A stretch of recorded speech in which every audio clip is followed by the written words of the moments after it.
Welcome to AETCM Emergency Medicine Channel. Shall I start? Sir, 60-year-old female patient, non-case of carcinoma left breast on chemotherapy and hypertension, presented to ER with complaints of sudden onset of shortness of breath since today morning, associated with chest pain on right side with mild hemoptysis 2 episode. And she also complains of bilateral lower limb swelling, right more than left, with increased pain over the right for the past 2 weeks, progressive increase. On arrival, patient is conscious oriented, airway is patent, no pooling of secretions, gurgling, hoarseness of voice or stridor, breathing, respiratory rate is 28 per minute with saturation 88% in room air. At that time, we put the patient in proper position and start on O2 supplementation with face mask, given 8 liter O2 and maintained it between 97 to 98% with O2 support. Circulation BP is 140 80 mm of Hg, pulse rate is 118 per minute and all peripheral pulses felt bilaterally equal. At that time, we connected to the cardiac monitor and 18 gauge cannula is also put. And we took the routine blood investigations. Exposure wise, febrile and GRBS is 132 milligram per liter. And adjuncts to the primary survey, we took one ECG since the patient complains of left-sided chest pain and shortness of breath, and ECG shows sinus tachycardia with T inversions in V3, V4. And we took one ABG. Male or female? Female patient. V3, V4 T inversions are normal in female or not? V3, V2, V3, V4. Can be normal. Many patients, normal, young female individuals, you can get anterior chest lead PO inversions. That is normal. And ABG shows respiratory alkalosis of pH 7.58 with PCO2 24 mm of What are the Hg reasons for respiratory alkalosis? In case of hyperventilation. Hyperventilation syndrome is the most common thing. Most common. Compensation of metabolic gas. Compensation means what? That is a thing you are not understanding. Compensation means it has to be inside the limit. It will never cross to the opposite side. It will never become alkalosis. It will be in acidotic on pH. It will be always in acidotic, but it will come to near normal, middle, not to the opposite side. Opposite side means something has to be there. So here, what you told is respiratory component, like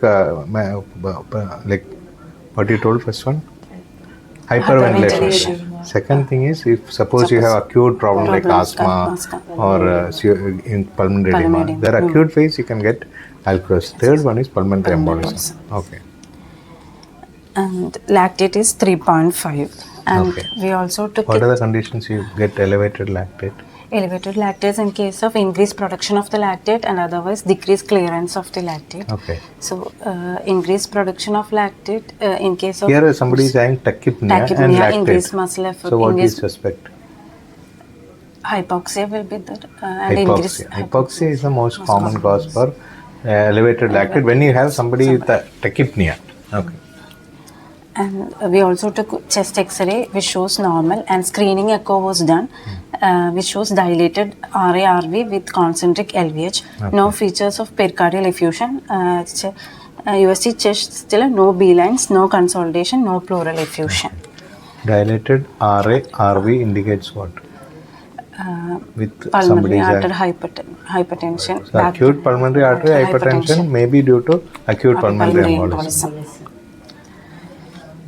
And what is acute cor pulmonale? In cases of acute condition which leads to the right ventricular failure. Right ventricular hypertrophy. Enlargement. With or without failure? Without failure. Ample history, not patient. Is this patient having failure features? How do right ventricular hypertrophy or enlargement produce failure? Hypertrophy because of the reduced flow. What happens in pulmonary, massive pulmonary embolism? Some patients can have features of failure. What do you mean by that? Not clinical. Neck vein enlargement is nothing. See, it is not. It may be clinically you can judge, but what is the problem for the patient? Because of the clot in the pulmonary artery, there will be increased pulmonary artery hypertension, means pressure in the pulmonary artery, so that the right ventricle couldn't able to pump the blood into the lungs. To the lungs. So that more contraction will be happened in the right ventricle then and what right will happen ventricle next? hypertrophy will be the So what is next? After right ventricle ventricular pumping to the pulmonary reduced. circulation, it will not go there. Right ventricle pumping will be reduced, and also the interventricular septum will Move to because the if they move opposite to side. the That is opposite also side, correct. So finally, what will happen to the patient? total So cardiac that output will be lead to reduced and left reduced heart failure. So one is bulging of the intraventricular septum septum to towards the the left opposite. ventricle. Other one is adequate blood pumping is Pumping is not not reaching to the left ventricle, and that So that produces the cardiac output will inadequate be cardiac output, hypotension, shock. shock. Okay, so shock is a very important feature. There, like pulmonary embolism can be very small or very big. Okay, in case of very big massive pulmonary embolism, we can get hypotension, shock. So we have to see that sometimes pulmonary embolism may be very small. It produces severe symptom, chest pain, hemoptysis, all these things. But if there is no shock, we should be happy. Okay, shock means patient should be taken for thrombolytic and therapy. That is a very important thing, diagnosis. In amble history, patient is not allergic to any medications. 60-year-old female, a non-case of carcinoma, left breast, stage 3 on chemotherapy and hypertensive. Now presented with complaints of shortness of breath since today morning. She also complains of pain over the right side. What else you suspect in a malignancy of breast coming with shortness of breast? Here you have rightly diagnosed it as pulmonary embolism. That is the most pleural effusion. Sudden onset. Pleural effusion is okay. What else?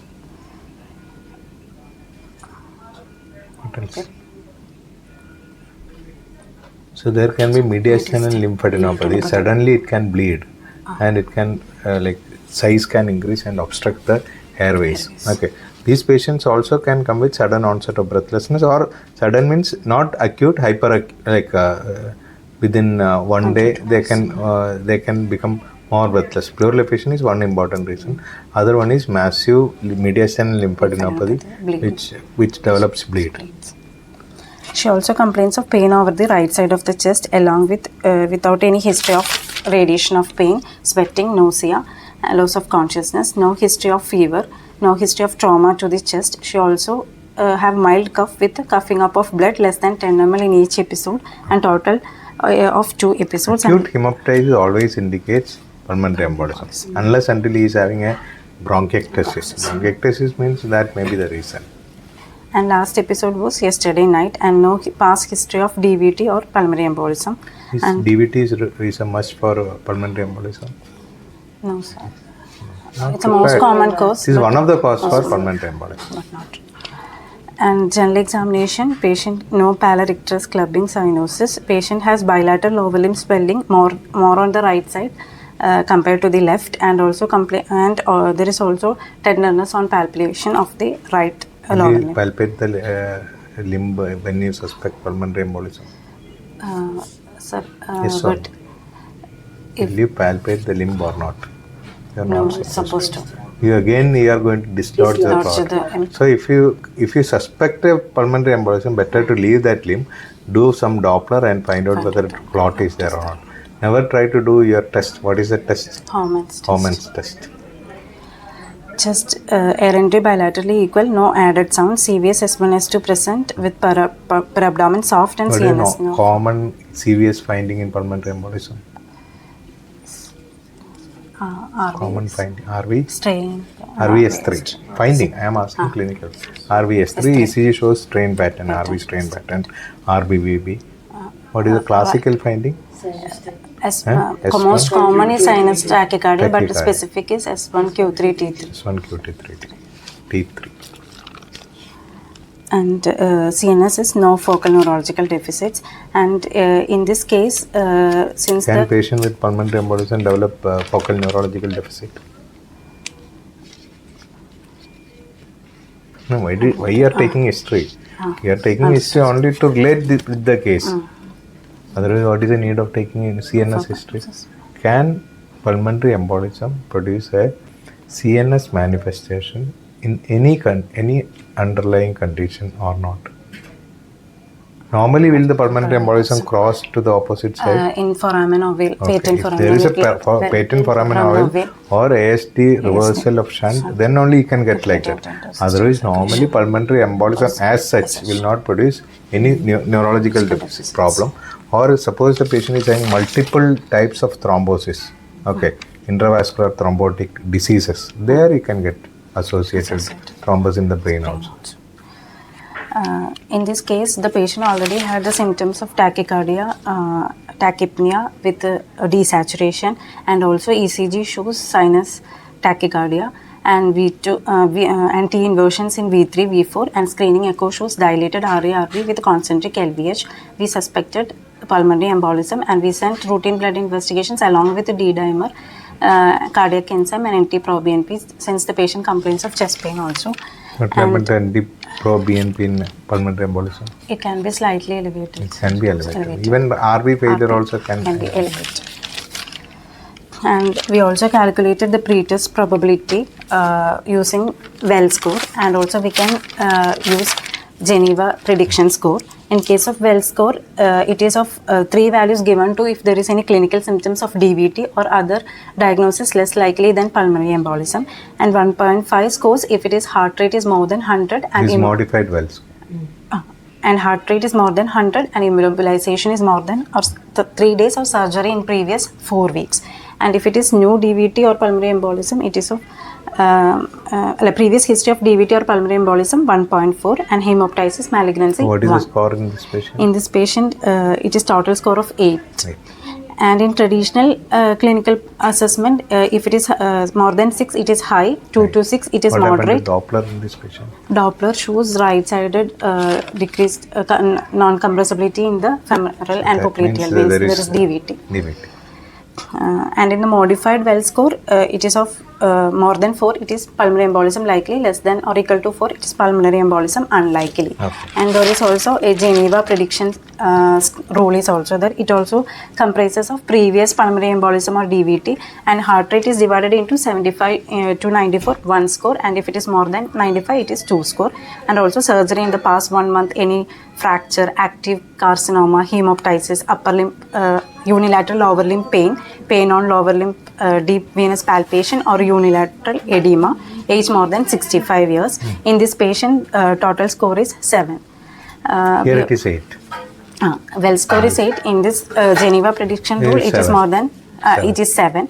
And it is shown, it can calculated as twice, like 3-level score or 2-level score. 2-level score means if it is more than or equal to 3, pulmonary embolism is likely, and according to the 3-level score, the patient has 7, so high. If it is more than 5, it is high.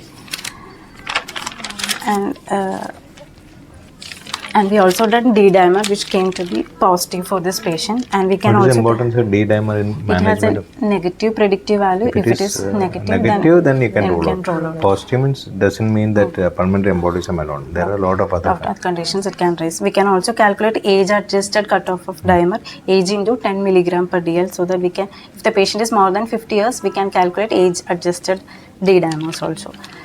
And we can also, in this case, the patient already has carcinoma. So here the pulmonary embolism is secondary to the carcinoma and the right-sided lower limb deep venous thrombosis. And as a part of initial management, we started the patient on O2 through face mask, and also we done anticoagulation. How much oxygen you want to give? This patient is already having respiratory alkalosis. How do you give oxygen? Give only oxygen. Nasal prongs. You tell me. You are managing the case every day. So this patient is already having hyperoxemia and respiratory alkalosis, but still you know that this patient is having problem in the lungs. How do you manage? O2 alone. Mask, you have to use mask here. If you don't use mask, what will happen to the patient? We are giving oxygen with a good intention. That patient's respiratory effort should come down because some major area is covered by pulmonary embolism. So he is breathing fast to make it correct. But the problem is he is going for alkalosis. So to prevent, you have to give oxygen, you have to prevent alkalosis. So you have to give mask. Okay, mask and NRB. So that patient will be comfortable. Okay, will you sedate the patient? Anxiety is a feature here. Morphine can be. Small dose morphine can be tried. Can. Okay. If there is no major contraindication like bradycardia and all, you should try morphine. Hypotension, bradycardia. You can try. Pain is there, anxiety is there, fear is there. Morphine will be a good choice. We can also anticoagulate in the initial stage if there is pretest probability is high likely. We can give heparin 80 units per kg, 5,000 units 80 units per kg and international units per kg. IV bolus can be given followed by 18 unit per kg infusion can be given. And also we can monitor APTT and we have to keep twice the above the control level. Okay. And what is the normal control level in our lab? 33 to 40. 30 to 40. Okay. And following which we can convert into oral anticoagulants in the following days. And we can, if there is lifelong course is there, we can continue for the medication for the lifelong. How do you know that lifelong patient should be continued? What is the cause? How do you investigate? Genetic causes. So you have to treat the patient. Now you have put the patient on propped up position, oxygen.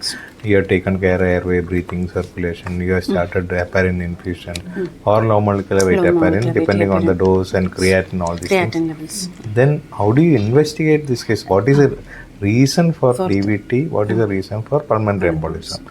Reason for pulmonary embolism is DVT. So what is the reason for DVT? Is she bedridden? Carcinoma patient, so that no, is she bedridden or not bedridden? She is not bedridden. So that part is ruled out. Is she underwent any major operations recent? No, any trauma recent? Nothing is there. So you have to rule out other causes. One of the causes for all these things are malignancy only. So you have to rule out malignancy. Otherwise, what are the other investigation you do for thrombophilic patients? We can check for protein C, protein C, protein S, antithrombin 3, and also for the acute factor 5 laden okay, then. And in acute conditions like APLA, you can APLA antibodies. Okay. In female patients, SLE. Okay, so you have told so many investigations. That some investigation you are not supposed to do in acute phase. What are the investigations? Which protein CS and antithrombin will be used. So protein C, protein S, antithrombin will be utilized for the lysis of the thrombus. So you are not supposed to do this test acutely. Even if you do it, if the levels are low, you cannot brand the patient as protein C deficiency, protein S deficiency, because it will be always low in acute condition. So that you are not supposed to send, or if you are sending, you should know the theory behind that. Okay. And after initial heparin infusion and all, we can do the definitive investigations. Okay. Like so you will do a CTPA is for what? For definitive diagnosis of pulmonary embolism. You have done echo, you have done CTPA. USG venous Doppler. So what are the other investigations? If this patient is already having breast malignancy, what are the other investigations to rule out malignancy in this patient? So CTPA is a definitive investigation for pulmonary embolism. That anyway we have to do. So what are the investigations you should do for diagnosing a malignancy in this patient? PET scan. So PET scan is the final answer. You do PET scan, everything will be rolled out. Or mammogram if this patient is already removed one breast. So there is no point in doing mammogram here. You can take an X-ray, see the mediastinal nodes. You can do an ultrasound of the abdomen. You can do CT scan, all these things. Anyway, we are doing, but PET scan will be an ideal investigation for this patient. Already is having malignancy. Any malignant remainings are there in the body, you can do PET scan. In this patient, CTPA shows us filling defects in the segmental and subsegmental branches of the right lower lobe pulmonary artery, suggestive of acute pulmonary embolism, and mild ground close opacities, mostly due to the poor perfusion secondary to the thrombus. What is VQ scan? Ventilation perfusion scan. In this case of pulmonary embolism, the perfusion will be affected. So ventilation will be normal. Whereas in pneumonia, ventilation will be affected and perfusion will be normal. It's called as This is called as what? PQ mismatch. Mismatch. PQ mismatch is either ventilation is Ventilation defective or perfusion. perfusion. In pulmonary embolism, perfusion is Perfusion is defective. defective. What are the signs of pulmonary embolism in echo? Echo, we can say RARV dilatation with straightening of the interventricular septum, and we also McConnell sign is the regional wall motion abnormality which spare the right ventricular apex. Oh. And the signs in the ECG is sinus tachycardia, inverted T wave in V1 to V4, no onset AF can be seen, right bundle branch block and right ventricular hypertrophy with S1, Q3, T3, which is the classical sign but not common. Chest X-ray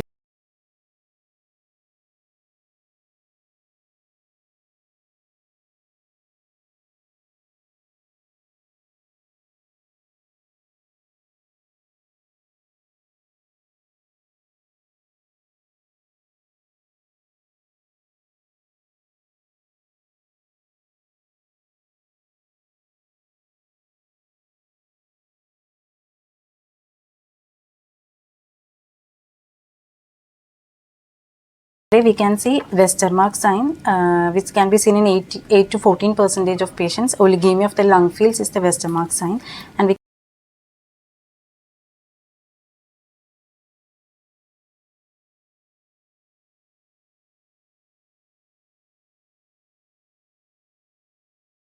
can also see wedge-shaped pulmonary opacities above diaphragm, which shows the subpleural infarction, that is known as Hampton's hump. It also has specificity of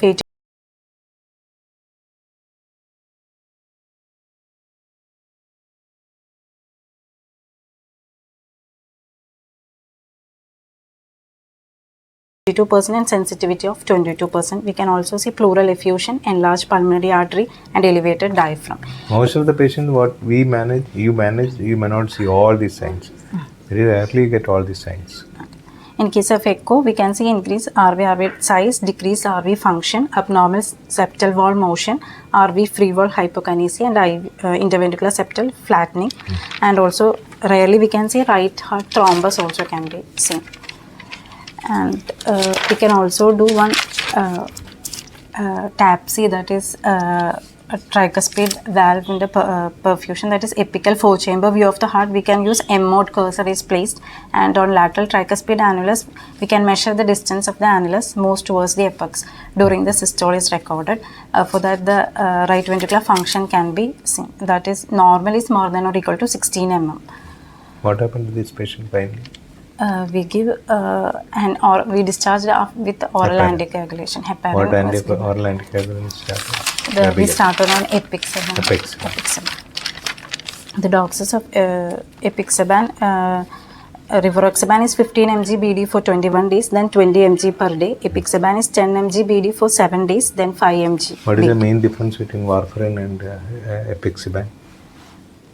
Clinically, when we practice, we start Apixaban for one patient, warfarin for another patient. We have to monitor the INR. We have to monitor the patient for INR when you are giving warfarin. And any drug you are giving, you have to check the interactions. So that warfarin has got a lot of interactions. Whereas Apixaban, Rivaroxaban, lesser interactions, lesser monitoring, lesser side effects. The dose of warfarin, if it's along with heparin, in average size patient it is 5 mg per day, in obese 7.5 to 10 mg per day, in malnourished 2.5 mg per day. Keep warfarin INR is escalating or de-escalating dose? You start small dose and escalating, or you start high dose and de-escalating? What is warfarin? De-escalating. So start with 10 milligram, de-escalate. And to maintain the INR between 2.5, that is 2 to 3. Okay. Anything else? We can also try for embolectomy in case of hemodynamically unstable patient. Pleural. You can try for thrombolysis and embolectomy both in hemolytically unstable patients. Okay. Here, since the patient is stable, we have tried for heparin. Heparin. Okay. Anything else? Okay. We can also discuss thrombolysis in the contraindications, absolute and relative contraindications is that in Okay. case of history of hemorrhagic stroke of unknown origin or any previous GI bleeding and all, and central nervous system neoplasm, major trauma or surgery, and active bleeding is present. Okay. Okay. Thank you. Thank you.